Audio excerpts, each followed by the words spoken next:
Good morning student.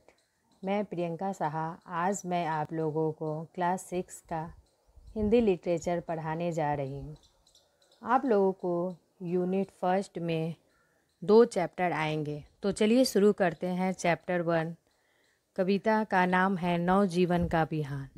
तो नवजीवन का अर्थ होता है नया संसार और बिहान का अर्थ होता है भोर।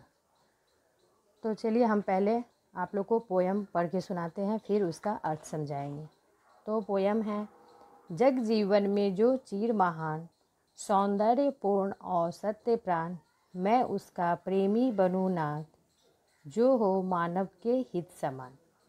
तो चलिए इसका अर्थ समझाते हैं कि कवि इस अर्थ में क्या कहना चाहते हैं।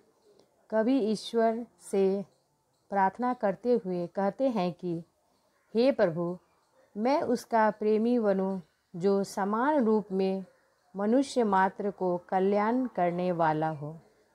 संसार रूपी जीवन में जो दीर्घकाल तक रहने वाला हो, श्रेष्ठ सौंदर्य से परिपूर्ण और हृदय में सत्य धारण करने वाला हो।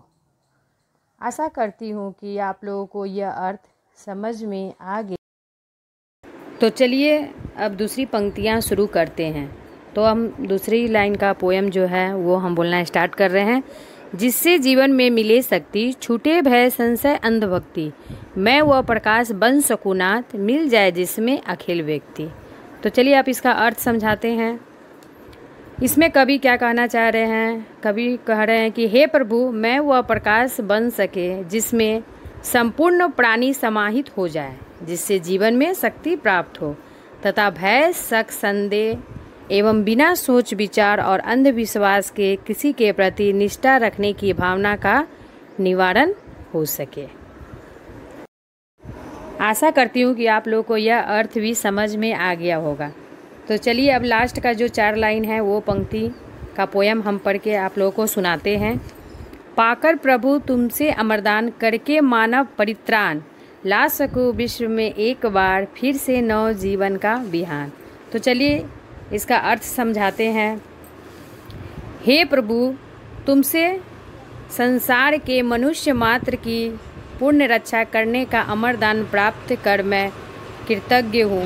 मुझे ऐसी शक्ति दो कि मैं एक बार पुनः नए जीवन का प्रातःकाल ला सके, अर्थात प्राणी मात्र को सुखी व समृद्ध बना सके। इस कविता के कवि का नाम है सुमित्रा नंदन पंत जी। तो इसी के साथ ये पोयम और अर्थ आप लोग को तो समझ में आ गया होगा। अब इसके आगे आपका PDF में अर्थ दिया हुआ है, जो कि आप लोग देखकर उसको याद कर सकते हैं और अपने एक CW कॉपी और SW कॉपी में वो पोयम अर्थ के साथ लिख सकते हैं। एक नोट कॉपी आप बना सकते हैं। कोई भी दिक्कत या प्रॉब्लम हो तो WhatsApp मैसेज ज़रूर करें। तो स्वस्थ रहे, घर में रहे, कोरोना से बचे। धन्यवाद।